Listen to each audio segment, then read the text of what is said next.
Okay, welcome everybody. I think we shall get started. I know that we've got a lot of things to discuss. Hopefully a few other people will join us that said they were, but I think we have sufficient people interested that we will get started. Hello, my name is Stephen Midgley. I work for the International Office of Water under contract, but I was also actually part of SNIFR, an organisation that was a member of IWRM. And it's through IWRM that these webinars are being run. It was a 5-year IRRINET project under FP6 that grew from 17 to 21 countries at its close in 2010.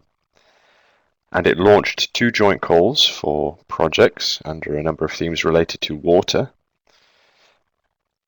And because the research was continuing after the close of the FP6 IRRINET, the partners realized that they would need to find some way of supporting the projects after the close, and thus the French Ministry of Ecology and Sustainable Development funded the Scientific Coordination Project, of which I am now working for. And it's this Scientific Coordination Project which is running this series of webinars. Now, before we go on to the further details, I just want to have a quick check that you can all hear me.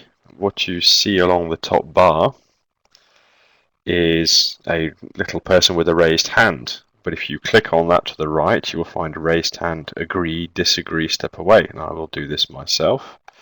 If I click, you will see an agree coming up next to host Oyo. For those of you who are participants and also the presenters, just to make sure, so you're raised there. Yep, I can see one person has raised their hand. The idea of the raised hand is allowing you to speak, but that is not going to be happening at this stage. We're just going to be using the microphone for the presenters, and if possible, well, towards the end of the session, maybe if there's still a small number, we will allow you to connect your microphones and have a more interactive chat later on, but it's a little more complicated to manage. Okay, that's good. I know most of you can hear me. Still nothing from a few of you, but okay. Right, the presentations you're going to hear about today is the ICARUS project. I will let the presenters give you the details of the project and go into detail about what that's all about, but I will introduce who's going to be speaking to you today. We have Laura Bonzanigo. She joined the Fondazione Enrico Mattei, FEME, in 2010. She collaborates with the Euro-Mediterranean Centre for Climate Change.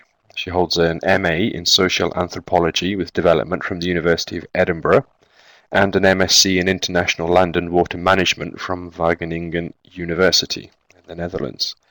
She specialises in water management and has been focusing primarily on IWRM, irrigation systems, rehabilitation, water management, mainly in the MENA region, Southern Europe and Central America. Alongside her, you have Carlo Giapponi. He is the Associate Professor at the Department of Economics of the University of Venice Ca' Foscari in Italy. He teaches graduate and undergraduate level in natural resources management, climate change, economics, socio-ecosystem valuation methods, but his research activity focuses on management of natural resources with a main focus on water, agriculture and global change. Specific methodological interests are in spatial participatory modeling and decision support systems. He is currently responsible for the European national projects in the field of climate change adaptation, water management, agro-environmental policy and water pollution, and has collaborated with the likes of FAO, World Bank. He has published more than 200 scientific and professional papers and developed several modelling and decision support frameworks, in particular NETSI Mod and MDSS, which I'm sure you will hear more about later on. Okay, so those are the 2 presenters you will be hearing about, and now I will pass over to them and allow them to introduce the ICARUS project and present the results and the experiences they've had in this project. Over to you. Hello everybody, my name is Laura Bonzanigo and I've been working on the ICARUS project with Carlo Giupponi and the rest of our team. And today I will present you the main outputs of the project. So ICARUS is a 2 years project funded by the IWRM net calls that has recently finished in December 2012 and had 3 partners coming mainly from Southern Europe, the Euro-Mediterranean Center for Climate Change, as Stephen mentioned. Okay, Laura, can I pause? It seems that the sound is a bit low for all the delegates. Is it possible for you to turn up your microphone a little bit? Or a bit louder? Yeah. Let me try. Thank you. Wait, sorry, 1 second. Can you hear me now?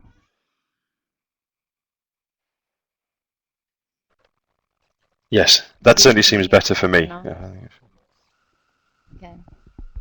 Maybe I was holding it too far away from my mouth. Sorry. And so I was saying, yeah, and the third partner was the Valencian Polytechnical University from Spain.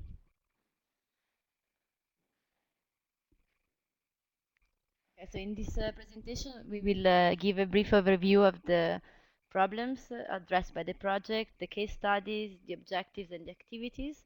Then we will focus on the main research direction, which is the consideration or the demonstration of the benefits of approaching adaptation as a continuous process between autonomous adaptation and planned adaptation.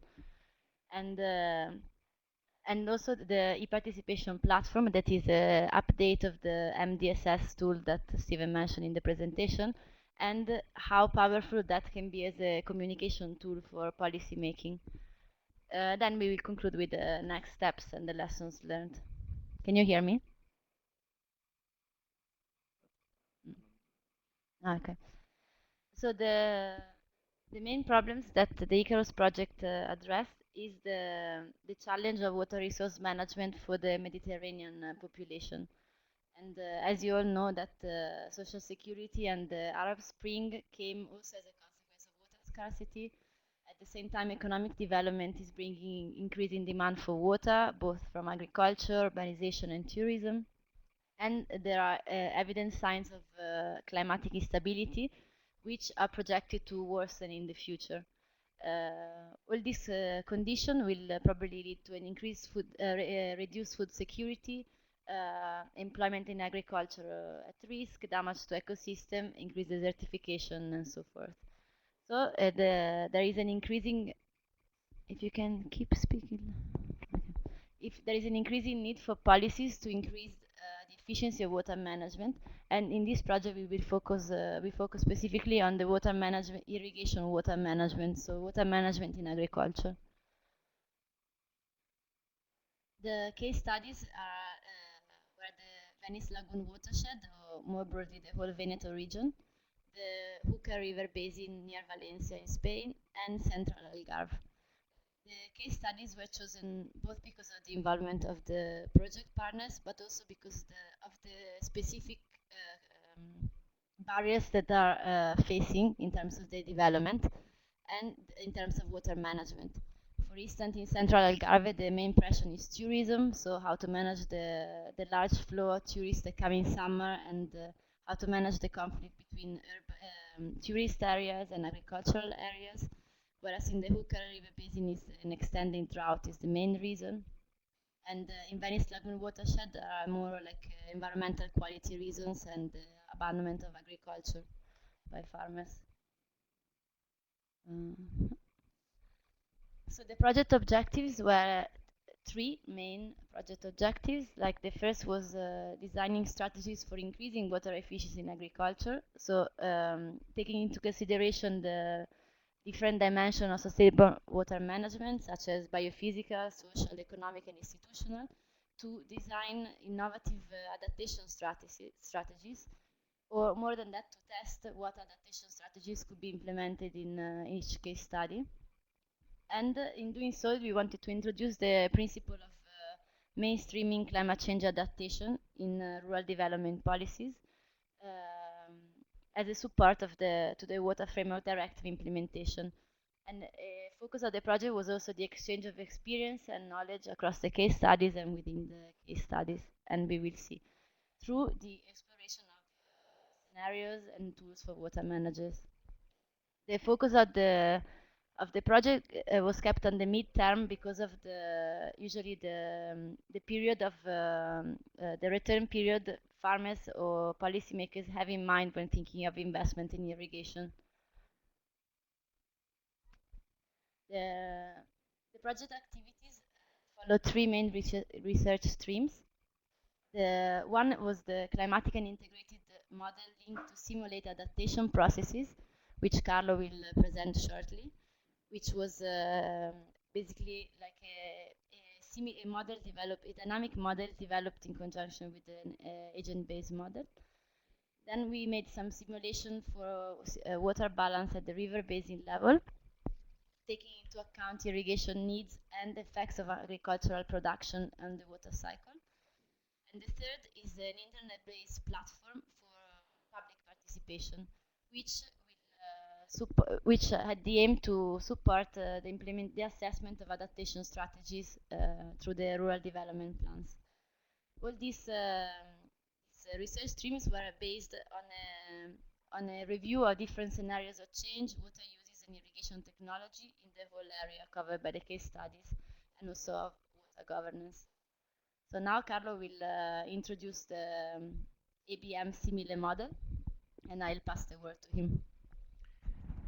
Okay, good afternoon, everybody. This is, as Laura said, one of the three components. In this case, what we try to do is to explore specifically how autonomous adaptation in agriculture can be analyzed and simulated. And in particular, what we did was the typical exercise, so to say, to develop a model which could simulate the main components of an agricultural system. As you can see, climate and soils are drivers, indeed, of what a farmer can decide.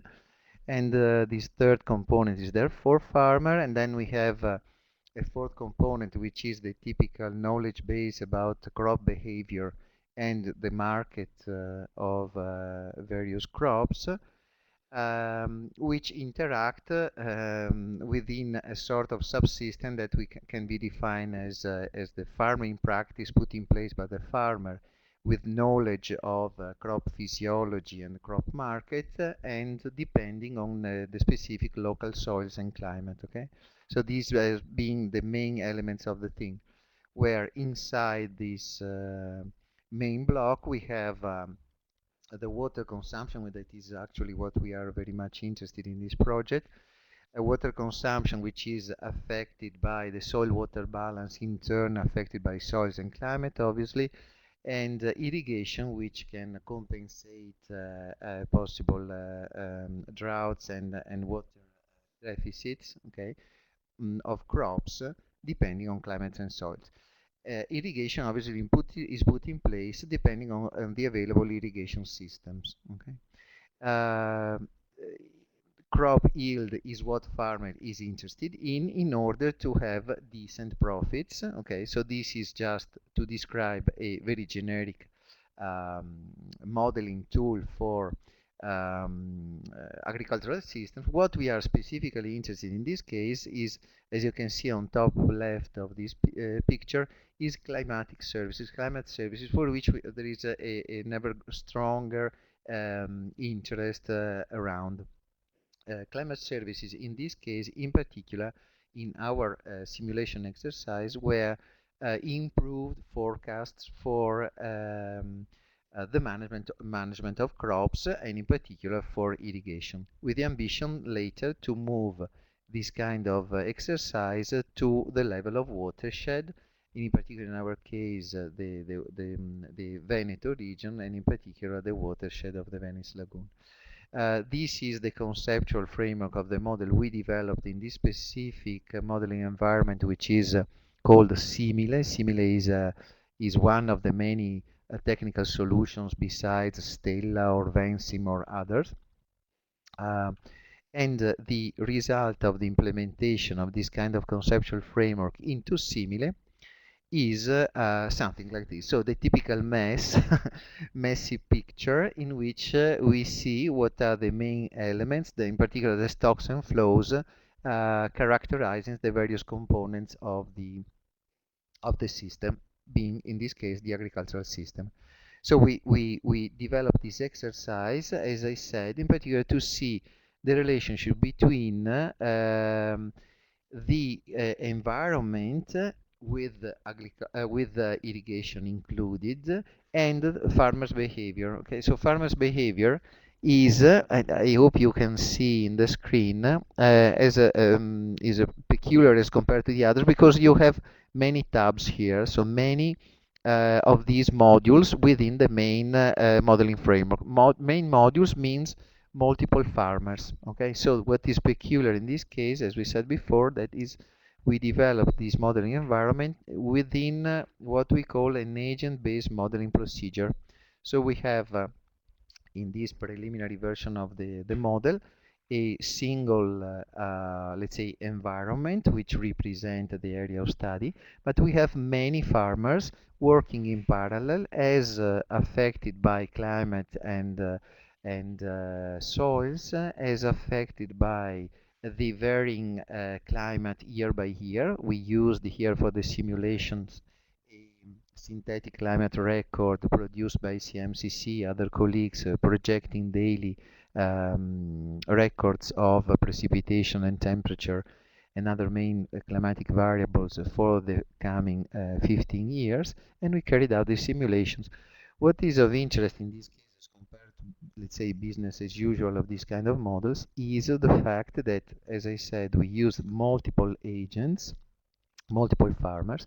These farmers are characterized by different risk attitude, in particular as affected by the age of farmers and as affected by other characteristics of the farms, like for example the availability of incomes, internal incomes, so to say, coming from the farm, but also other incomes coming from other economic activities of the farmer. So we wanted to explore how these variabilities in farmer characteristics could affect farmers' decision, in particular as a consequence of signals coming from improved climatic services, which were short and medium-term weather forecast.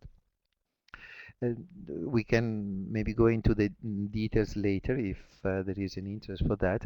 But what is then peculiar is that having a climatic record for the coming 15 years, we in fact knew what is the climate to come. Okay, so some sort of seasonal forecast. In this graph, you see what our climatic simulation model showed us in terms of expected precipitation in the coming years. In particular, precipitation during June and July, which are the crucial months for irrigation. Okay. So this is a situation that farmers usually do not see, obviously, because they do not know what happened. But if they may know what may happen in the forthcoming season, they could take, in this case, define a mixture of crops.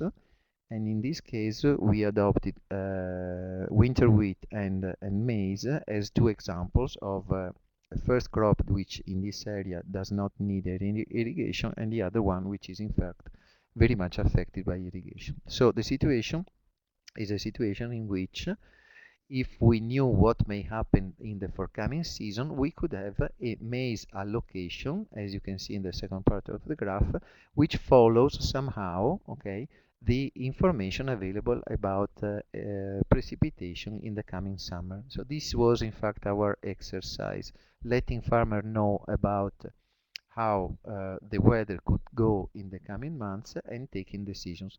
Obviously, we cannot expect to have a perfect information about that, so we introduce several sources of uncertainty in this model, and in particular, we ran runs of the model by introducing a sort of a noise on top of the known seasonal forecast in order to observe what is the reaction of the system made of a cohort of farmers with the degrading quality of the climatic service. So we introduced, as I said, in between the farmer decision about maize allocation and the seasonal forecast, the uncertainty about climate and uncertainty mediated somehow by risk attitude of farmers drove to specific farmer allocation, depending not only about these variables but also on risk attitude of farmers, as I said, defined by various other variables like the composition of incomes of the farmer and the age of the farmer and so on, so that we could explore the behavior of this system, as I said, in terms of exploring autonomous climate change adaptation as a consequence of planned climate change adaptation, which could be represented by a measure focusing on improved climatic services. The outcome is described in these graphs, this couple of graphs, which show box and whiskers, which are representing the distribution of, if I can remember, some 200 simulations run, subsequent simulations run, as you can see,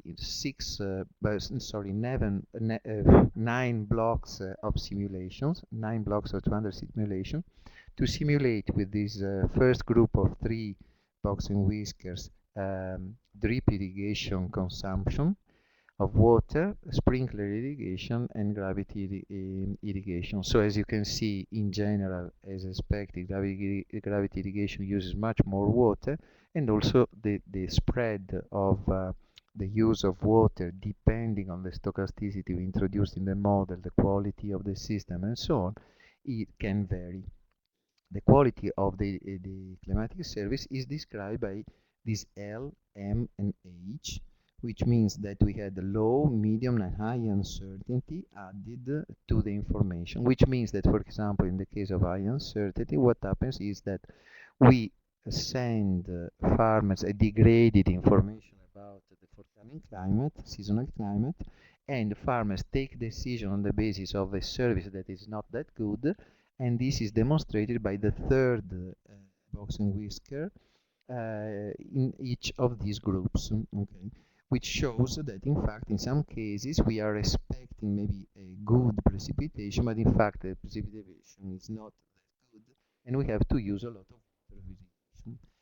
This has effects also on farmer incomes, and the message coming out of this very preliminary exercise is that with bad climatic services, farmers taking advantage of these services are somehow punished in terms of their incomes, not only but also in particular the spread of farmer incomes is very much affected because some farmers may have expectations that the season is going to be very good in terms of rainfall. It is not, so they have to spend a lot of money for compensating the lack of water from rainfall through irrigation water.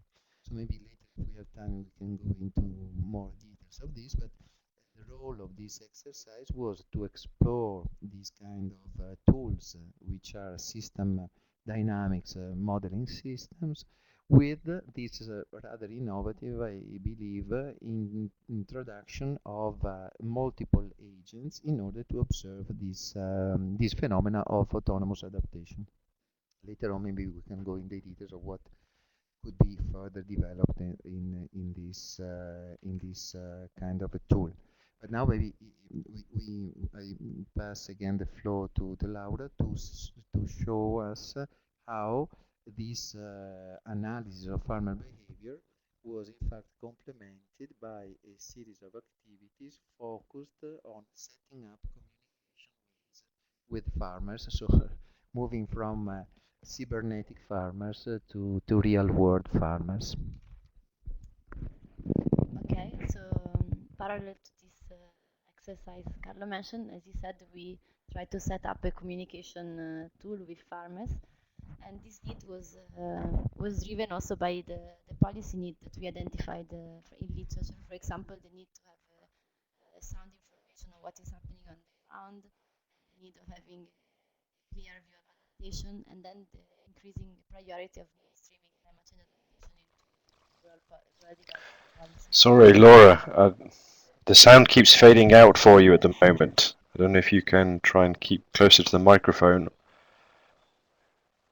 It's getting a little quiet every now and again. Yeah, that's a little better, thank you.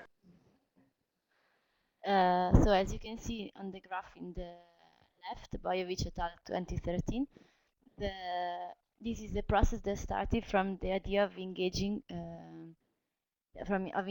farmers in the final decision making. How did we do that? We first identify a social network that we could contact. That in the Italian case studies was a bulletin published by the regional environmental agency, and to start an online discussion in order both to raise awareness about climate change adaptation, but also to get information about what is actually happening on the ground and what farmers are doing autonomously without intervention of direct climate change adaptation policies. So we developed the first questionnaire in summer 2011 in order to address the perception of change and, as I said, what type of autonomous adaptation was in place in the region. And with the result allowed us to then develop a new tool, a new decision support tool online, as I will explain later. And for example, from the result we were able to draw what strategies were the priority, what adaptation strategies were the priority for the farmers. And through consultation with experts and local policymakers, we started initiating this dialogue between the end beneficiaries and the policymakers that helped us to design the decision support system tool that we developed in the second phase. And the second part of the methodology was the development of a second online questionnaire last summer, where we asked the farmers, the same social network of farmers, to evaluate a set of planned adaptation measures this time. So expectation of effectiveness, of direction of investment to dealing with water scarcity. And then the final result. The first questionnaire was quite a big success. We managed to collect in the Italian case study nearly 600 answers, of which 350 left voluntarily the contacts and expressed this way the willingness to be contacted further for a second phase and for further involvement with us. And of course, the one comment that we often get is the self-selection of the sample, but it's important here to underline that even though the relative number is not high, of course it's not representative of the whole sample of farmers from the Veneto region, the purpose of the exercise was an exploration of their perception and their practices and also their preferences. So the number of answers is not representative, but it surely gives enough information to have an idea of what is going on the ground. And these are some just a selection of the results we got from the first questionnaire. For example, an idea of what typology of crop and soil management adaptation strategies they had implemented already or they felt would be necessary in the future, which, as you see, is I think you can see colors, but anyway, is the green column. That is the highest percentage of people. So even if they have not adapted yet, they do feel an increasing need to implement, that they will need to implement some changes in the farm management in the future. The same applies for the changes in irrigation management, and again the column is the highest one. Still, this result show that a significant proportion of farmers is already adapting the red column, their farm management practices. Of course, by saying this, we don't want to say that they only adapt because of climate change, but nearly 90% of the sample admitted that they had already perceived environmental change. However, the concerns about the future also, of course, involve economic change or like social changes like the abandonment of agriculture and so forth. So this shows that although adaptation to climate change might not be the only driver, for sure it's an important driver of change in the region. As I said, from the first questionnaire, we developed a decision support tool, which basically presented a selection of strategies to the farmers and criteria, and that were developed through the result of the first questionnaire.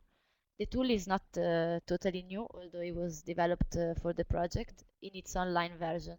It comes from a Molino DSS tool that was developed by Professor Giupponi in the past 10 years and his team. And it's a tool for us evaluating different measures in a multi-criteria environment. This tool that we developed in the project was the first time we tested it online, and that allowed us to reach a much higher number again than what we would have reached with the normal workshops.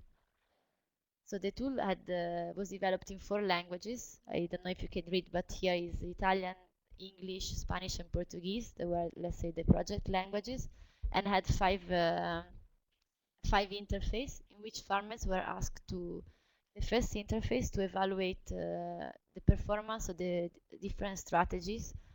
There are quite typical adaptation strategies in agriculture, for example, increasing the capacity of water reservoirs, reorganizing the production system by planting less water demanding crops, improving irrigation efficiency, enhancing existing information, which actually is the link with the model that Carlo presented before, investing in new information system like seasonal forecast, against the link to the information services, and also wastewater treatment and reuse for agriculture. You see on the right part of the page that the strategies were not the same for each case study, but they were selected through participatory consultation with local experts according to the specific need of the case study. The strategies were evaluated according to 7 criteria that now were the same in all case studies, which balance the social, economic, and environmental concerns. This just briefly is the results of the Italian application of the tool. We had 170 answers by farmers, and 10 irrigation boards participated as well. And the answers were quite well distributed across locations and per farm size and irrigation typologies and crops. So again, although the number is not, of course, representative, but we had a good distribution of the different typologies of farmers in the region. And as you see, the high efficiency irrigation is at the top priority for both farmers and irrigation board, together with investing in new water reservoirs, which is A. But the information services the ICARUS project wanted to focus on actually was ranked the lowest in both cases.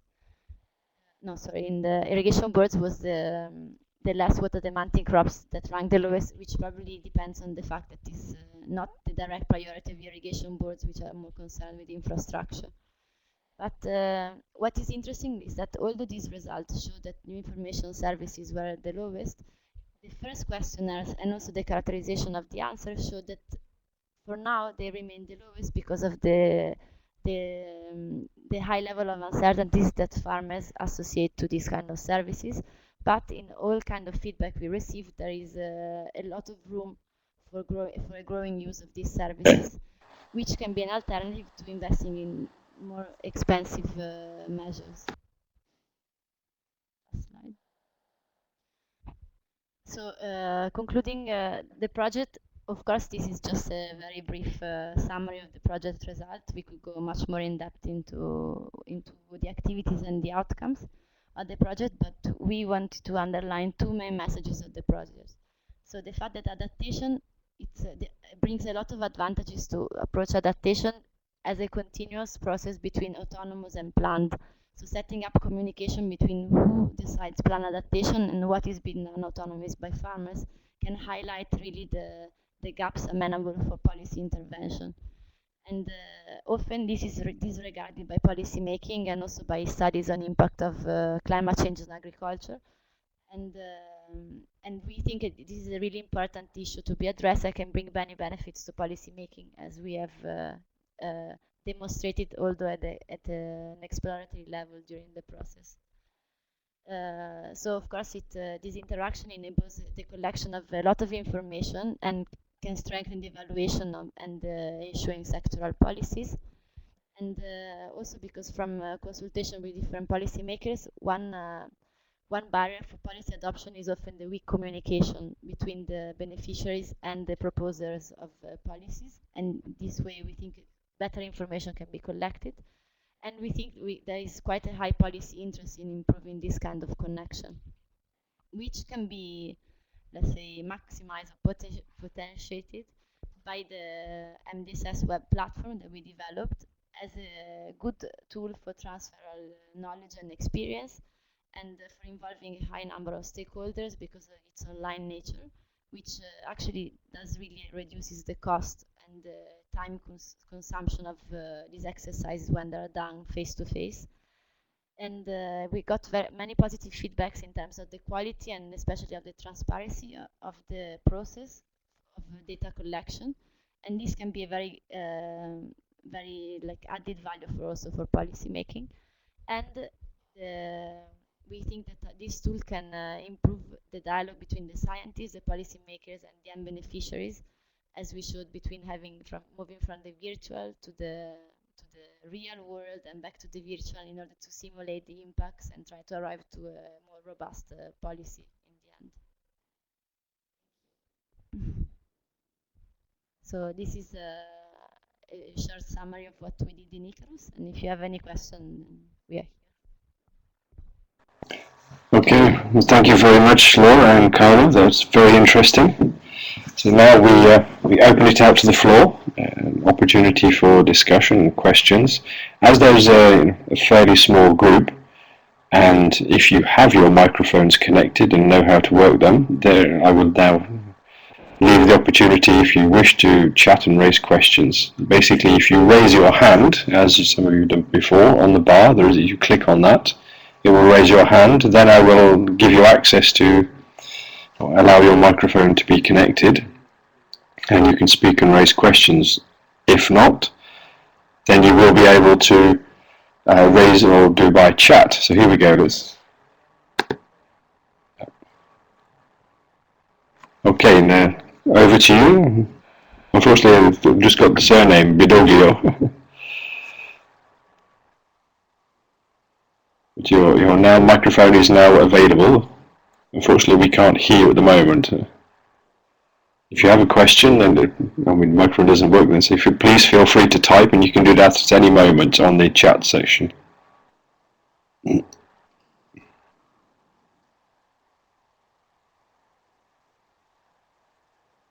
Now, unfortunately, we can't hear you at the moment there.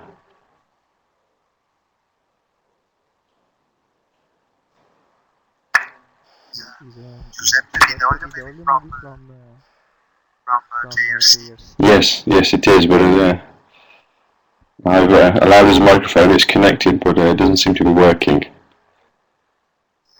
So,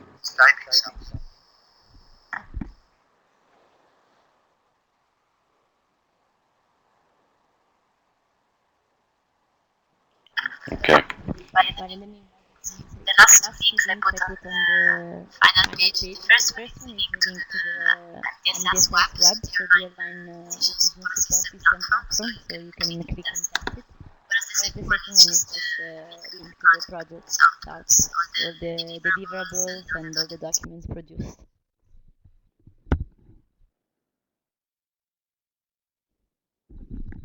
Okay, I got the question from the GRC. Accounting for spatial variability was within our ambitions, but we had to set aside because this appeared to be, at least with our competencies, well beyond the capabilities of the specific tool we have adopted. We decided to use a similar instead another modeling environment because, at least in theory, he is providing opportunities for spatial analysis so that you can more or less, as I showed you, having multiple tabs for farmers, you can have multiple tabs for soils, multiple tabs for climates, and so on. even you can have inputs provided on a matrix structure, meaning that you can represent a raster-based description of the territory. What appeared actually is that unfortunately the complexity of the model itself, when you combine multiple soils, multiple climates, multiple typologies of farmers and so on in farm and so on, it, it appeared actually that it was simply not practical to practically feasible to run. It took an enormous amount of time to run the model, and since this is a model that requires quite a lot of effort in terms of consolidating the model itself, it appears simply that probably, at least until now, we can say that either we have selected not the best tool for putting in action our ambitions, or we haven't yet developed enough the thing, okay? And it's a question for me there, or just in response to Antonio there. The PowerPoint presentation will be available on the IWRM Net website, which is www.iwrm-net.eu. All the presentation will be made available there in the near future. Okay, thanks. Okay, we have another question regarding the fact that we mentioned the third objective and a third kind of activity. I see you again mentioning the use of SWOT. This is a parallel exercise that we carried out with our colleagues at Polytechnic in Milan, with whom we had several previous collaborations on this case study. And this was actually in our approach was, as I said, sort of parallel effort. We were exploring the possibility of combining this with our tool, the tooling simile that we showed you. But we, as I said before, we found that for now, with the resources we had in terms of time and financial resources, it appeared not to be feasible, because SWOT in theory could generate a lot of very important inputs for the spatial analysis that we had in mind, and also it can represent some sort of double check of some of the procedure that we can put in place. And SWOT, in fact, we can see that what we did is simulating climate change scenarios with the same climatic data set, but in a spatially distributed way, but obviously without any kind of SWOT is a deterministic model, at least, and without any source of stochasticity as we consider in the simile model.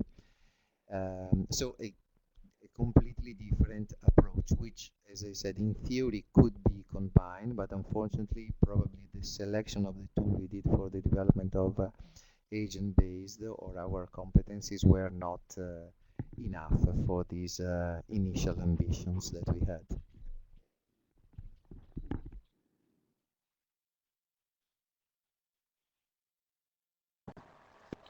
I have a question. It's regarding the use of the online tool. It's basically what you talked about, the transfer of knowledge. I'd be interested to find out what type of information was then made available from the questionnaires.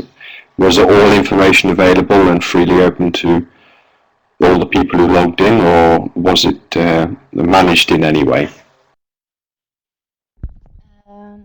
Okay, I was quite short in the description, but anyway, the information that we collected from the two phases, online phases, were available on the bulletin we utilized to contact farmers, and in the form of newsletters, and also on the last page of the MDSS web platform. We kept it updated also with the results of the. We had the final workshop with policymakers and irrigation boards in December, And then we updated the result of the final workshop onto the platform, and we had previously informed the farmers that they could keep going back on that page to see how the survey was developing, the preliminary results, the updated results, where they could find information about the results and the outputs of the project. This is in terms of what we gave back, let's say. But in terms of what we received, like the farmers were contacted in every phase to try to present them. A selection of farmers was contacted to present them the preliminary results and also the different designs that we were trying for the MDSS web platform, and they could test it and give us their feedback, tell us whether their priorities were represented in the model and in the questionnaire. And the same we did with the policy makers in the Italian case study. This is this is what I think this is a preliminary step of exchange of information. What was very nice that in the final meeting there emerged some criticalities. For example, that farmers are they may be risk adverse, but in fact, with the result that we collected from the first questionnaire, we saw that it's a very dynamic situation on the ground. So maybe they can be risk adverse when you mention it, when you mention climate change, but if you look at the actual changes they are putting in place, they seem to be much more dynamic than expected. In that sense, communication and exchange of experience. Okay, thank you. There's yeah, a few comments that the sound keeps fading out from you. It's a bit. Sometimes it can be good for me. Sometimes it fades away. I don't know if there's any way of trying to maintain the sound. But,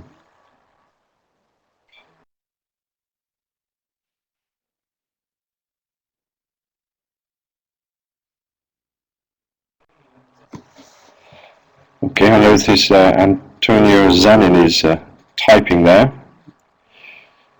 Yeah. Okay. Yes, as I mentioned, the presentation will be available on the IWRM Net website as well as on the European Water Community. So the presentation will be, the PowerPoint will be available very soon, but also we will be able to create an FLV file, which is a flash video file. And if you have the capability to read those, then you can actually get the discussion as well, and basically a copy of this presentation, including all the sound and the comments. That will be available in the near future. It takes a little bit longer to do, but that will be available as well as the PowerPoint.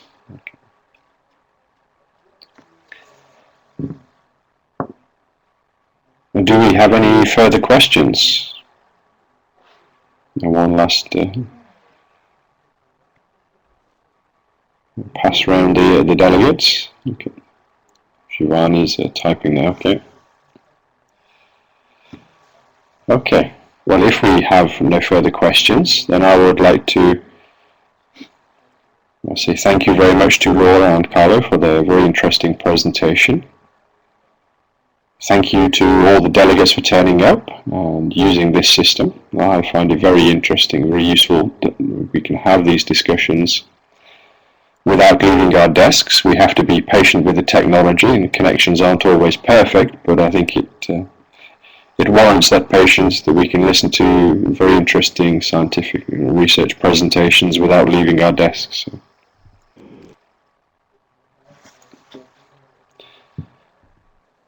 Okay, thank you everybody, and also from our side in Venice. Thank you. And hope you all have a good weekend. Goodbye to everybody. Bye bye.